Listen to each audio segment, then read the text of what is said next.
they'll be calling you a radical. There's a lot of chitter chatter and a talk of the resurgence of Anonymous and, you know, Million Mask March. We've been wearing a mask for a while, ain't we?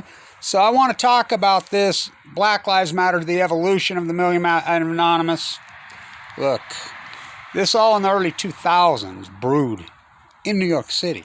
Oh yeah, I'm there in Washington Square. I met Aaron Swartz, blah, blah, blah, blah. My post-ignorance. My movement post-ignorance. I was leading up for the 100th anniversary of the Shirtwaist Fire. March of 2011. You know, we've been working on it for years, rebooting it. You know, some Occupy stuff evolved in 2011. Fukushima, blah, blah, blah. Fukushima. The nuclear disaster of Fukushima is really the crux of so much of this. So, John Anthony and I, and the Boss Boys, we've merged our marches together and name it the Million Mask March. So, remember the 5th of November, which I was against that on that day, but it happened.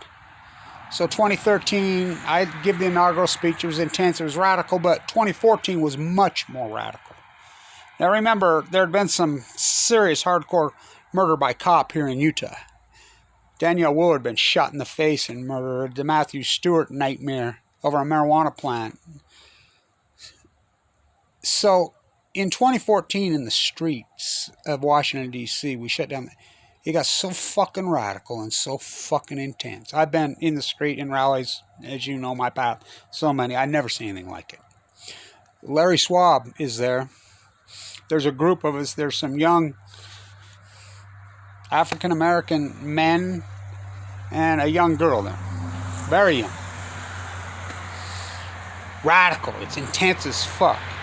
Larry Schwab is wounded. His brother has just recently been murdered by a cop in Ohio. He's fucking, I mean, you know how loud I am. Anybody that's in those rallies, they know how fucking intense and radical and loud I am. I mean, my voice booms all over. Kill the killer cops! Kill the killer! You could hear Larry just screaming. We're in front of the FBI. Going fucking crazy. The fucking anarchists are there. I mean, it's fucking nuts. I'm like, whoa.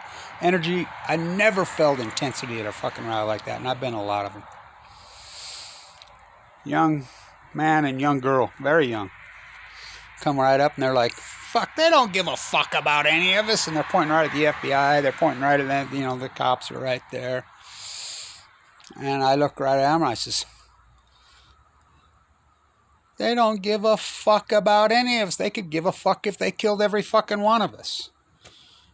I says, young kid looks right at me and he says, they really don't give a fuck about. I said, they don't give a fuck about any lives. What are you talking about? They don't give a fuck who they kill. They'll kill their own.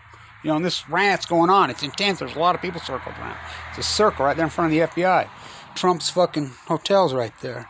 It's radical as fuck. And this kid looks at me and he says, yeah, and they really don't give a fuck about black lives. And I looked at him and I says, oh, Black Lives Matter. The young girl, very young, I had some cardboard. I says, here. They made up a sign. She wrote on it, Black Lives Matter. We chanted all afternoon fucking into the street, Black Lives Matter. That movement moved to Ferguson in 2014, immediately. From that day right over there. I mean, John Anthony took the fucking bus, it was radical as fucking.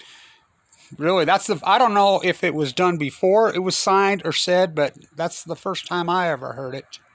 You know, and after that, and it erupted in Ferguson in 2014. You know, and it's irony to me.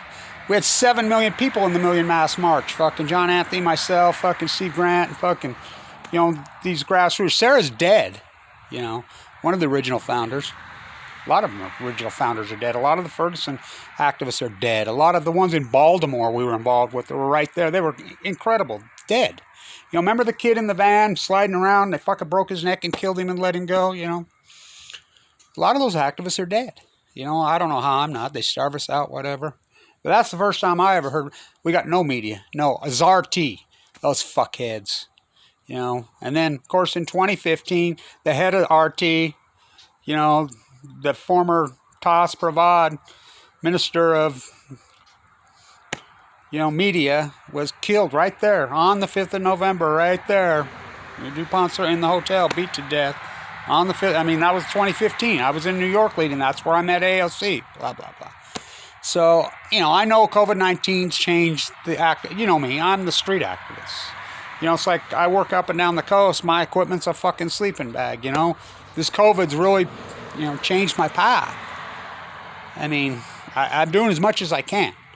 Traveling, you just can't jump on a plane. It's different now.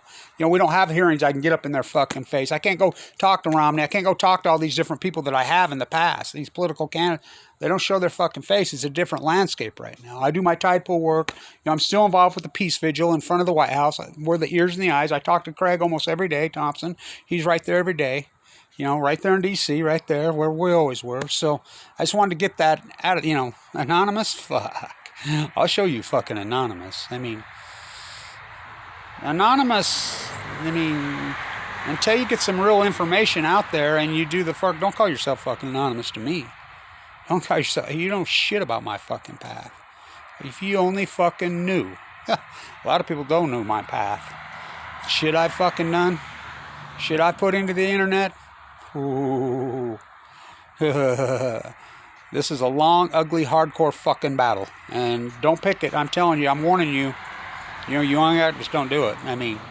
Would I do it again? No, I couldn't. But I'm all the way in. I'm all in.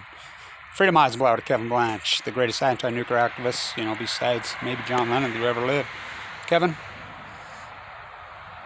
I didn't pick it. You didn't pick it. It picked us. Why she was dying of cancer on the 200th anniversary of Waterloo in Vienna at her apartment. She drilled me for 4 fucking hours. Don't you dare drop this fucking spear.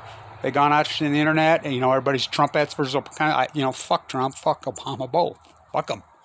You can pick and choose your shit, but that's just the way it is. And you can argue and say, oh, fuck it. That's the way it was. You can go talk to Larry Schwab. You can go talk to him in the fucking street. Play back the fucking tape, Your Honor. Who gave the inaugural fucking speech? Who led the fucking march down fucking 15th and Constitution? I did. Who did all that work in 7, 8, 9, 10 in the internet? Fucking 11. Black Lives Matter. I'll take